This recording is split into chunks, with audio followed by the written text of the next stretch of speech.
To DVD maths academy. आपका हार्दिक स्वागत है। जैसा कि आपको पता है कि पिछली 2-3 वीडियो से हमने वेक्टर शुरू कर रखा है और वेक्टर के चलते हम एक्सरसाइज 12.4 तक कंप्लीट कर चुके हैं। इससे पहले की वीडियो अगर आपने नहीं देखी है तो आप चैनल की प्लेलिस्ट में जाकर के देख सकते हैं। प्लेलिस्ट तैयार हो चुकी है। साथ ही मैं आपको कहना चाहूँगा कि आप चैनल को सब्सक्राइब जरूर कर लें। एक तो इससे हमें मोटिवेशन मिलता है, दूसरा इस चैनल पर ये खाली आपको है ना 12th लेवल तक ही नहीं, उसके बाद भी आपको बहुत काम आने वाला है। जैसे कि नेवी, एयरफोर्स, एनडीए के लिए हमने नोट्स प्रिपेयर करने शुरू कर दिए हैं, जिससे एनडीए को ध्यान में रखते हुए हम नोट्स बना रहे हैं। तो वो आपके लिए एयरफोर्स और नेवी के लिए भी हेल्पफुल होंगे। साथ ही मैं आपको बता देता हूं कि आज जो हम पढ़ने जा रहे हैं ये क्लास बहुत ही इंपॉर्टेंट होने वाली है। अगर वेक्टर की किसी इंपॉर्टेंट एक्सरसाइज की, हम इंपॉर्टेंट टॉपिक की बात करें, तो वो आज ही हम शुरू करने जा रहे हैं और लगभग यहीं से आपका क्वेश्चन बनता है। तो इससे पहले कि हमने क्यों पढ़ी थी, वो खाली बेस तैयार करने के लिए पढ़ी थी, ताकि हमें हमारा जो बेस है वेक्टर का वो तैयार हो जाए। तो चलिए शुरू करते हैं वीडियो को। तो देखिए, आज का जो हमारा टॉपिक है वो है डॉट प्रोडक्ट, और इसी का दूसरा नाम होता है स्केलर प्रोडक्ट। इसी का दूसरा नाम क्या होता है? Scalar product. ठीक है, तो मैं आपको बता देता हूं कि यहाँ पर जो है स्केलर प्रोडक्ट और या डॉट प्रोडक्ट, इसको हम क्यों बोलते हैं, पहले तो यही डिस्कस कर लेते हैं हम। स्केलर प्रोडक्ट, दूसरा नाम क्या रहेगा? Scalar product. ठीक है भाई। तो देखिए, डॉट प्रोडक्ट क्यों बोलते हैं? क्योंकि इसको हम डॉट से रिप्रेजेंट करते हैं। दिख रही होगा आपको ए और बी के बीच में क्या लगी हुई है? डॉट। इसलिए तो हम इसको डॉट प्रोडक्ट बोलते हैं। और स्केलर प्रोडक्ट क्यों बोलते हैं? क्योंकि यहाँ पर दो वेक्टरों का जब हम प्रोडक्ट कराएंगे तो हमें एक स्केलर क्वांटिटी मिलेगी, एक काउंटिंग का नंबर मिलेगा, एक गिनती का नंबर मिलेगा, 1 2 3 वगैरह। ठीक है, इसीलिए हम इसको क्या बोलते हैं? Scalar product. तो डॉट प्रोडक्ट इसलिए बोलते हैं क्योंकि डॉट से रिप्रेजेंट किया जाता है, डॉट से लिखा जाता है, इसलिए डॉट प्रोडक्ट बोलते हैं। और प्रोडक्ट कराने के बाद जो रिजल्ट मिलेगा, जो आंसर हमें मिलेगा, वो एक स्केलर क्वांटिटी मिलेगी, इसीलिए हम इसको स्केलर प्रोडक्ट बोलते हैं। ठीक है, चलिए और अच्छे से देखिए, इंपॉर्टेंट एक्सरसाइज है, इसलिए हम 2-3 वीडियो में, कम से कम 3 वीडियो में इसको कवर करेंगे, ताकि एक एक बात को आराम से तसल्ली बख्श डिस्कस कर सकें। तो देखिए, ए डॉट बी जो है उसका रिजल्ट क्या होता है? ए डॉट बी क्या होगा आपका? Mod of A mod of B cos theta. Main result ये है। ठीक है, ए डॉट बी किसके इक्विवेलेंट होगा? Mod of A mod of B cos theta. ये आपका रिजल्ट रहेगा। तो यहाँ पर एक एक करके सभी बातों को डिस्कस करते हैं। अगर यहाँ से हम कोस थीटा की वैल्यू निकालते हैं तो ये दोनों यहाँ पर कोस थीटा के साथ मल्टीप्लाई हो रहे हैं और इधर जाके क्या हो जाएंगे? डिवाइड। तो रिजल्ट क्या बन जाएगा हमारा? Cos theta equals to A dot B upon mod of A mod of B. अब भाई, इस रिजल्ट का यूज कब होगा? जब भी आपको बोला जाए कि find angle between A and B, मतलब कोई भी दो वेक्टर के बीच में आपको एंगल फाइंड आउट करने के लिए बोला जाए, तो हमेशा इसी रिजल्ट का यूज करते हैं हम। चाहे वो वेक्टर हो, चाहे हम इसके बाद 3D पढ़ने वाले हैं, तो 3D के अंदर भी इसी रिजल्ट का यूज होगा। मतलब जब भी आपको दो वेक्टर, दो लाइन, दो प्लेन, ठीक है, कोई भी 2 वेक्टर्स, 2 लाइंस और 2 प्लेन्स के बीच में एंगल निकालना होगा, तो हम रिजल्ट जो यूज करेंगे वो यही करने वाले हैं। Cos theta equals to A dot B upon mod of A mod of B. यानी कि एक ही फॉर्मूला आपका वेक्टर में भी काम करेगा और 3D में भी काम करेगा। तो इसको याद करना बहुत ज़रूरी हो जाता है। ठीक है, अब इस पर हम कुछ बेसिक केस डिस्कस कर लेते हैं। मान लीजिए पहला केस, इन सभी केस पर ही पूरी एक्सरसाइज हमारी डिपेंडेंट है, इसलिए आप इस क्लास को ध्यान से समझें। देखिए, थीटा जो है वो आपको 90 डिग्री गिवन है। तो सबसे पहले बात तो यही आ जाती है कि थीटा हमें 90 डिग्री लेना कब है? जब क्वेश्चन में लिखा हो परपेंडिकुलर, उल्टा टी जो ये लिखा हुआ है, ये परपेंडिकुलर का साइन है। तो क्वेश्चन में अगर परपेंडिकुलर लिखा है तो आप समझ जाएंगे थीटा कितने डिग्री का है? 90 डिग्री का है। इसके अलावा लिखा होगा ऑर्थो नॉर्मल। ऑर्थो नॉर्मल का मतलब भी थीटा आपका जो है वो कितने डिग्री का रहने वाला है? 90 डिग्री का। अगर केवल नॉर्मल बोलता है तो भी थीटा जो है वो आपका 90 डिग्री का रहने वाला है, या फिर राइट एंगल्ड बोलता है तो भी आपका थीटा जो है वो 90 डिग्री का रहेगा। इसके अलावा एक चीज़ जो हमने लिखी नहीं, जो मैं आपको बता देता हूं कि ऑर्थोगोनल, ऑर्थोगोनल अगर बोला जाता है तो भी आपको समझ जाना है कि थीटा जो है वो आपका 90 डिग्री का रहेगा। तो काफ़ी सारी बातें हो गई। परपेंडिकुलर है तो भी थीटा 90 डिग्री, ऑर्थो नॉर्मल लिखा है तो भी थीटा 90 डिग्री, नॉर्मल लिखा है तो भी थीटा 90 डिग्री, राइट एंगल्ड लिखा है या ऑर्थोगोनल लिखा है तो थीटा आपका सभी केस में कितने डिग्री का रहेगा? 90 डिग्री का रहेगा। अब बात यह है कि अगर थीटा 90 डिग्री का रहता है तो रिजल्ट क्या मिलेगा हमें, वो डिस्कस कर लेते हैं। तो आपको पता है, अगर ये थीटा आपका 90 डिग्री का हुआ तो यहाँ हो जाएगा कोस 90, और कोस 90 की वैल्यू क्या हो जाएगी? 0। और इक्वल्स टू में हमारे पास क्या है भाई? A vector dot B vector upon mod of A और मोड ऑफ बी। अब ये जो है ये डिवाइड हो रहा है, इधर आके जीरो से मल्टीप्लाई होगा तो ये पूरा रिजल्ट जीरो हो जाएगा। तो फाइनल हमें क्या मिलेगा, A vector dot B vector equals to क्या मिलेगा, जीरो। तो ये कंडीशन आपको ध्यान रखनी है कि कोई भी दो वेक्टर अगर परपेंडिकुलर है, नॉर्मल है, राइट एंगल्ड है या फिर ऑर्थोगोनल है, तो उन दोनों वेक्टरों का डॉट प्रोडक्ट क्या रहेगा आपके पास, जीरो रहेगा। तो कोई भी दो वेक्टर अगर परपेंडिकुलर है तो उनका डॉट प्रोडक्ट क्या रहेगा भाई, जीरो रहेगा। ये बात आपको ध्यान रखनी है, ठीक है। दूसरा केस लेते हैं। सेकंड केस में क्या है, थीटा अगर आपका 0 डिग्री है तो पहली बात तो यही आ जाती है कि थीटा जो है वो 0 डिग्री रहेगा कब, अगर दोनों वेक्टर आपके कैसे हैं, पैरेलल है। भाई पैरेलल है तो कभी एक दूसरे को इंटरसेक्ट नहीं करेंगे, और इंटरसेक्ट नहीं करेंगे तो थीटा जो है वो क्या रहेगा, 0 डिग्री रहेगा। इसके अलावा कोलिनियर वेक्टर है। कोलिनियर वेक्टर मतलब एक ही लाइन पर दोनों वेक्टर लाई कर रहे हैं, ठीक है। ये आपका ए पॉइंट है, ये बी पॉइंट है और ये क्या है, सी पॉइंट। तो यहाँ पर दो दो वेक्टर बन जाते हैं, एक तो ए बी बन गया और दूसरा क्या बन गया, बी सी। तो ये दोनों वेक्टर कैसे हैं, कोलिनियर वेक्टर है। तो इस केस में भी थीटा जो है वो आपका कैसा रहेगा, 0 डिग्री रहेगा, ठीक है। लाइक वेक्टर है मतलब डायरेक्शन सेम है तो भी थीटा जो है वो क्या रहेगा, 0 डिग्री रहेगा।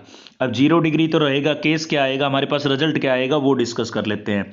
तो देखिए कोस अगर 0 डिग्री होता है तो कोस 0 डिग्री की वैल्यू कितनी हो जाएगी, 1। इसकी वैल्यू कितनी हो जाएगी, 1 कोस 0 डिग्री की। और इधर हो जाएगा आपका A dot B upon mod of A mod of B, ठीक है। ये डिवाइड हो रहा है, इधर आके 1 से मल्टीप्लाई होगा तो रिजल्ट हमारा क्या बनेगा, ये बन जाएगा A dot B equals to mod of A mod of B, ठीक है। ये mod of A mod of B लिखा हुआ है। तो यानी कि अगर थीटा हमारा 0 डिग्री रहता है तो ए डॉट बी का प्रोडक्ट, ए डॉट बी जो है वो mod of A mod of B यानी कि उनके मैग्नीट्यूड के प्रोडक्ट के बराबर होता है, इक्वल होता है।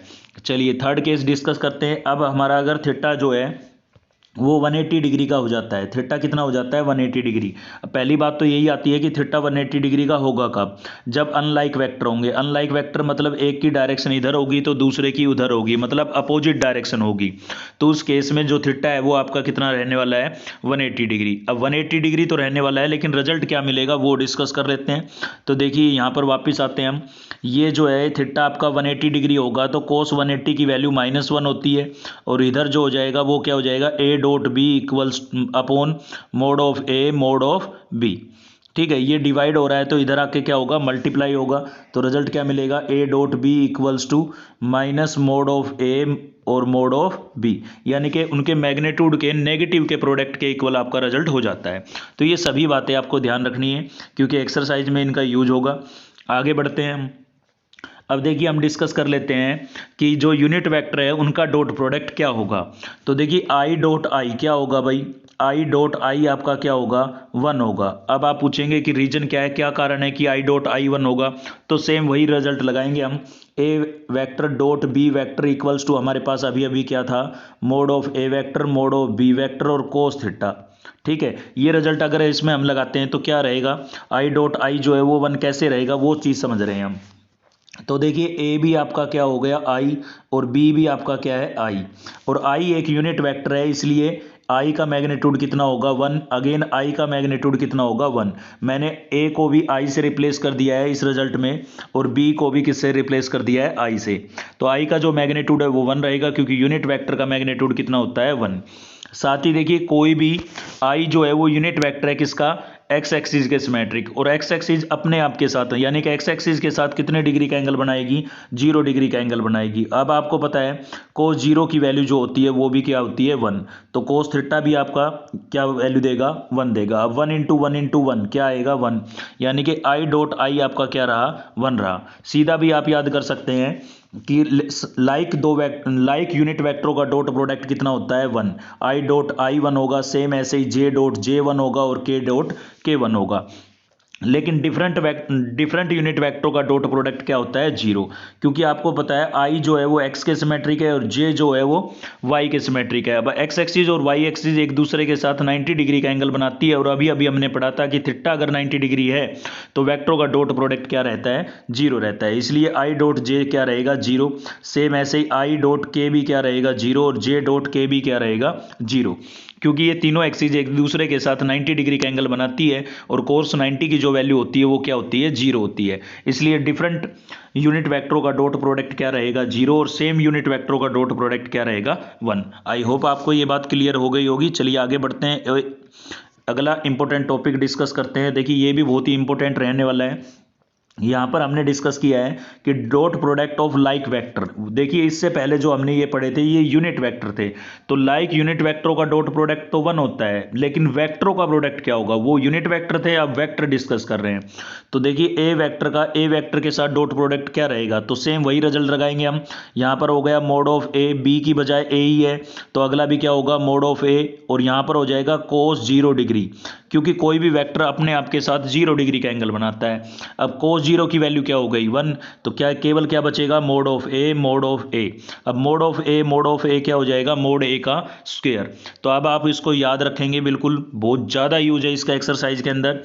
क्या यूज है भाई, कि सेम दो वेक्टरों का, सेम टू वेक्टर्स का जो डॉट प्रोडक्ट है वो क्या होता है, उसके मैग्नीट्यूड के स्क्वायर के इक्विवेलेंट होता है। सेम दो वेक्टरों का डॉट प्रोडक्ट उसके मैग्नीट्यूड के स्क्वायर के इक्विवेलेंट होता है, और सेम दो यूनिट वेक्टरों का डॉट प्रोडक्ट कितना होता है, 1। तो यूनिट का 1 और वेक्टरों का डॉट प्रोडक्ट उसके मैग्नीट्यूड का स्क्वायर। तो ये चीज़ अगर आप इसके अंदर भी अप्लाई करेंगे तो भी आपका रिजल्ट 1 ही मिलेगा। ठीक है, चलिए आगे बढ़ते हैं। तो अगला जो हमारा टॉपिक है, अब इसमें क्या है, analytic form of scalar product. मतलब अगर हमें दो वेक्टर ही गिवन है तब डायरेक्ट हम उसका डॉट प्रोडक्ट कैसे निकालेंगे। ठीक है, तो हमने यहाँ पर लेट किया है, एक ए वेक्टर हमने लेट कर लिया है, ए वेक्टर हमने क्या लेट कर लिया है, a1i plus a2j plus a3k, और एक दूसरा वेक्टर हमने बी भी लेट कर लिया है, b1i b2j प्लस b3k। अब इनका हम डॉट कराने जा रहे हैं। ठीक है भाई, तो डॉट कराएंगे तो क्या रहेगा रिजल्ट, देखिए दोनों का डॉट करा रहे हैं। ये आपको कॉन्सेप्ट कब यूज करना है, जब आपको वेक्टर गिवन हो। ठीक है, अगर आपको उनका मैग्नीट्यूड और एंगल गिवन है तो जो सबसे पहला रिजल्ट पढ़ा था हमने, a dot B equals to mod of A mod of B cos theta, उसको अप्लाई करेंगे। अगर वेक्टर गिवन है तो इस कॉन्सेप्ट को अप्लाई करेंगे। तो देखिए ये a वेक्टर था और ये b वेक्टर था, हम दोनों का क्या कराने जा रहे हैं, डॉट। तो दोनों वेक्टरों को हमने यहाँ पर लिख दिया है। अब ध्यान से समझेंगे आप कि यहाँ पर डॉट प्रोडक्ट कैसे होने वाला है। तो देखिए आई का जो स्केलर है वो आई के स्केलर के साथ मल्टीप्लाई होगा, जे का स्केलर जे के स्केलर के साथ मल्टीप्लाई होगा, और के का स्केलर के स्केलर के साथ मल्टीप्लाई होगा। आप सोच रहे होंगे ऐसा क्यों, बाकी सभी से क्यों नहीं मल्टीप्लाई हुआ, जैसे आई का स्केलर आई जे के तीनों से क्यों नहीं मल्टीप्लाई हुआ। मल्टीप्लाई बिल्कुल हुआ है, लेकिन आई का जे के साथ डॉट प्रोडक्ट क्या हो जाता है, 0। ऐसे आई का के साथ भी डॉट प्रोडक्ट क्या हो जाएगा, 0, जो अभी हमने पीछे डिस्कस किया है। तो वो सभी 0 हो जाते हैं, इसलिए उनको हम लिखते नहीं है, और डायरेक्ट हम आई का डॉट किसके साथ कराते हैं, आई के साथ, जे का जे के साथ, और के का के साथ। तो याद रखें आप, जब भी आपको दो वेक्टर गिवन है तो आई का स्केलर केवल आई के स्केलर के साथ मल्टीप्लाई करना है, जे का जे के साथ, और के का के साथ। तो आई का स्केलर है यहाँ पर a1 और यहाँ पर है b1, तो दोनों का प्रोडक्ट कराएंगे तो ये बन जाएगा आपका a1 b1। ठीक है भाई, क्या बन जाएगा, a1 b1। तो यहाँ पर ये थोड़ा गलत लिखा हुआ है, यहाँ a1 और b1 है। ठीक है, ये आप सही कर लें, a1 और b1 है। अब यहाँ पर j का जो स्केलर है वो आपके पास है a2, और इधर j का जो स्केलर है वो क्या है, b2। तो इन दोनों का j का स्केलर j के साथ मल्टीप्लाई होगा, तो यहाँ हो जाएगा a2 b2। ठीक है, ऐसे k का स्केलर k के साथ मल्टीप्लाई होगा तो हमारे पास हो जाएगा a3 b3। तो केवल आपको इतना ध्यान रखना है कि i का स्केलर i के स्केलर के साथ, j का स्केलर j के स्केलर के साथ, और k का स्केलर k के स्केलर के साथ मल्टीप्लाई होगा। ठीक है, तो ये इस प्रकार से हमें अगर वेक्टर गिवन है तो हम डॉट प्रोडक्ट निकाल सकते हैं।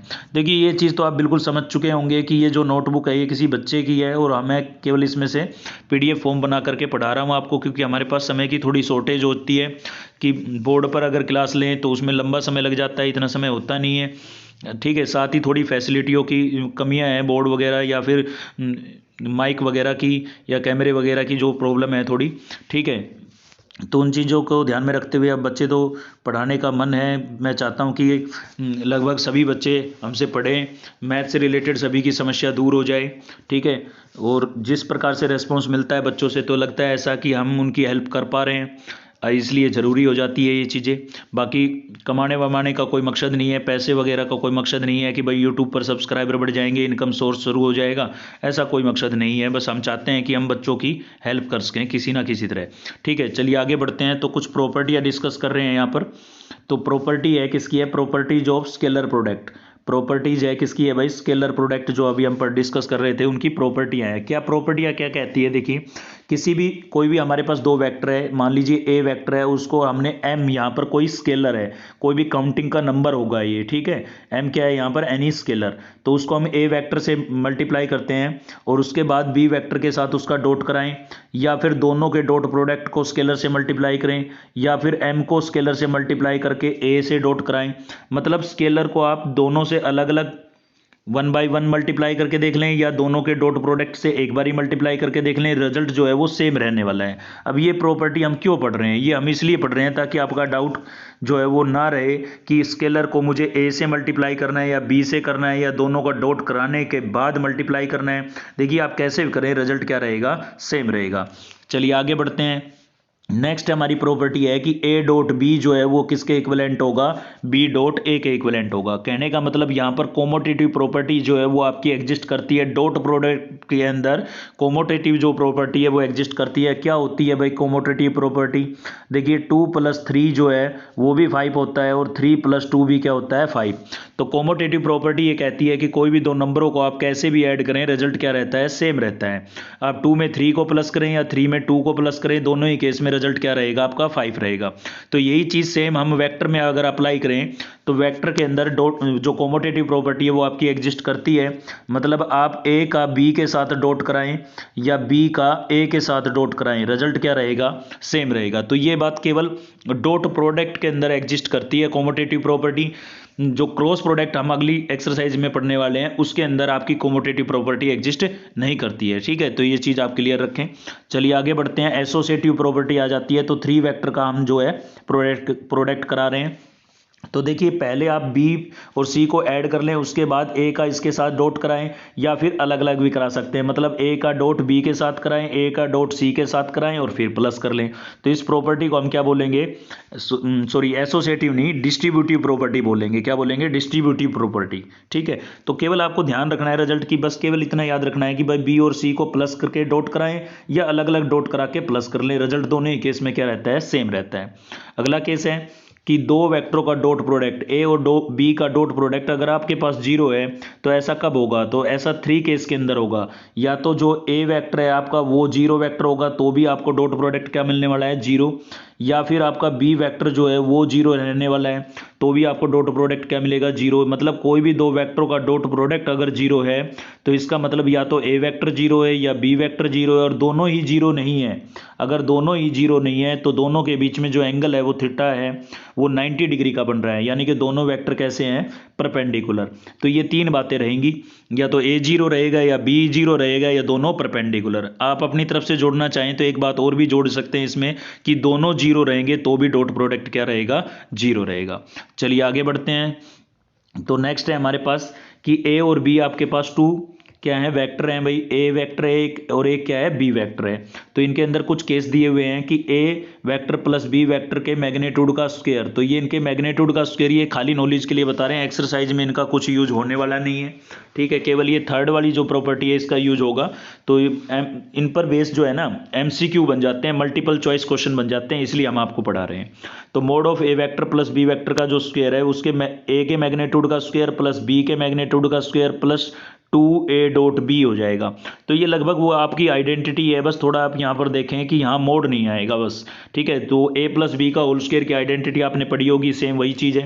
तो यहाँ पर भी इसमें भी देखिए ये सेम वही है, a माइनस बी का होल स्क्वायर की आइडेंटिटी है, लेकिन इसमें यहाँ पर जो है क्या नहीं आएगा, मोड नहीं आएगा। बस इतना सा आप ध्यान रखें, आपको तुरंत याद हो जाएगी। चलिए आगे बढ़ रहे हैं। तो यहाँ पर है देखिए हमारे पास a प्लस बी और a माइनस बी। तो a प्लस बी और a माइनस बी क्या होता था, a square minus B square. तो सेम उसी चीज़ को अगर हम ध्यान में रखते हुए इसको याद करें तो तुरंत याद हो जाएगी।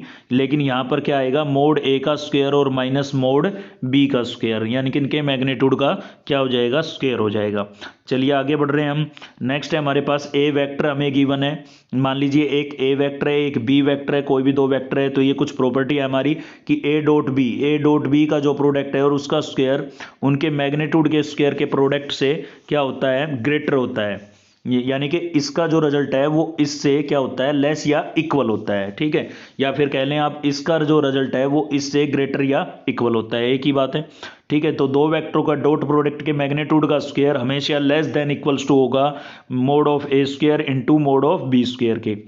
सेम यहाँ पर आगे बढ़ रहे हैं हम, यहाँ पर क्या है सेकंड के अंदर कि mod of A vector plus B vector, यानी कि दो वेक्टर के सम का मैग्नीट्यूड हमेशा क्या होगा, लेस देन होगा उनके मैग्नीट्यूड के सम से।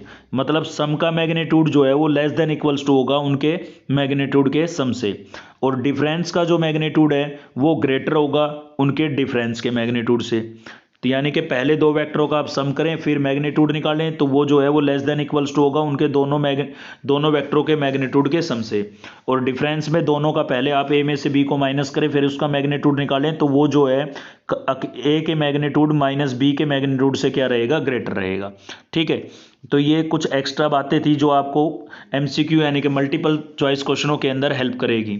चलिए आगे बढ़ रहे हैं। ये इंपॉर्टेंट चीज़ आ जाती है हमारे पास कि एंगल बिटवीन टू वेक्टर। तो देखिए यहाँ पर जो रिजल्ट यूज हुआ है वो सेम वही रिजल्ट यूज हुआ है जो हम पीछे डिस्कस करके आए हैं कि cos theta equals to A vector dot B vector upon mod of A vector mod of B vector. तो उसी केस को यहाँ पर डिस्कस किया गया है।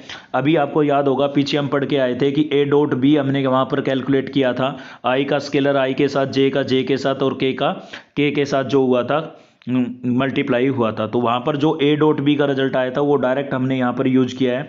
और नीचे मोड ऑफ ए, तो ए वेक्टर का मैग्नीट्यूड क्या हो जाएगा, एक बार मैं वापस आपको वो रिजल्ट दिखा देता हूँ। तो देखिए हमारे पास ये था, ठीक है, ये ए वेक्टर था आपका और ये क्या था, बी वेक्टर, हमने दोनों का डॉट कराया था तो ये आया था। अब हमें इनका मैग्नीट्यूड चाहिए, तो ए का मैग्नीट्यूड क्या हो जाएगा भाई, मैग्नीट्यूड आप पहले पढ़ चुके हैं क्या होता है, स्क्वायर रूट आई के स्केलर का स्क्वायर यानी कि A1 का स्क्वायर प्लस जे के स्केलर का स्क्वायर यानी कि B1 का स्क्वायर और के स्केलर का स्क्वायर मतलब C1 का स्क्वायर। ऐसे ही सेम हम B का भी मैग्नीट्यूड निकाल लेंगे। तो मैग्नीट्यूड जो होता है वो क्या होता है, इनके स्केलर के स्क्वायर का सम होता है, आई जे के साथ जो नंबर है उनके स्क्वायर का सम होता है। तो वो चीज़ यहाँ देखिए डायरेक्ट हमने यूज की है।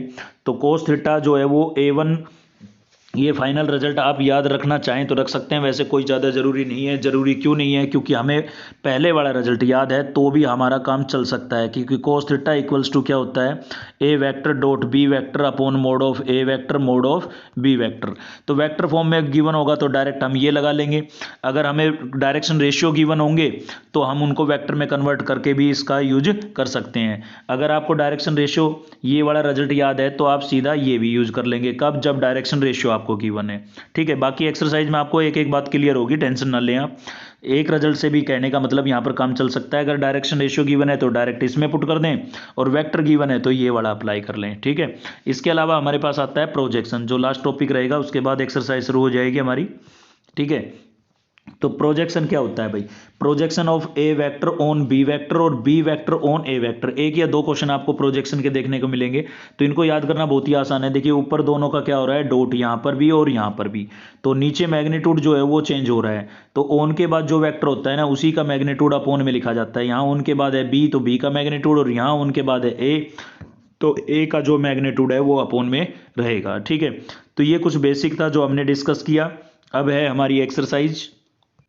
तो नेक्स्ट एक्सरसाइज को हम नेक्स्ट वीडियो में शुरू करेंगे दोस्तों, क्योंकि वीडियो जो थोड़ी लेंदी हो जाती है और बच्चे देखते नहीं है, बोर होने लगते हैं ज़्यादा लेंदी वीडियो में, इसलिए हम शॉर्ट वीडियो ही बनाने की कोशिश कर रहे हैं। 30 मिनट्स की वीडियो, सिलेबस आराम से कंप्लीट होगा एग्जाम से पहले, टेंशन ना लें आप। इससे पहले की वीडियो अगर आपने नहीं देखी है तो आप चैनल की प्लेलिस्ट में चले जाएँ, ठीक है। केवल छोड़ करके अभी फिलहाल हमारा वेक्टर चल रहा है, इसके बाद हम 3D पढ़ेंगे और 3D के अलावा एक डिफरेंशियल इक्वेशन का टॉपिक और बचा हुआ है, यानी कि इसके बाद केवल 2 चैप्टर बचे हुए हैं। बाकी सभी क्लासेज ले रखी हमने और प्लेलिस्ट बना रखी है, आप चैनल की प्लेलिस्ट में जा करके देख सकते हैं, ठीक है। तो आज के लिए इतना ही था। अगर वीडियो आपको अच्छी लगी तो लाइक करें, चैनल को सब्सक्राइब कर लें अब तक नहीं किया है तो, साथ ही बेल आइकन दबा लें ताकि नेक्स्ट वीडियो का नोटिफिकेशन आपको मिलता रहे। थैंक यू, मिलते हैं नेक्स्ट वीडियो में।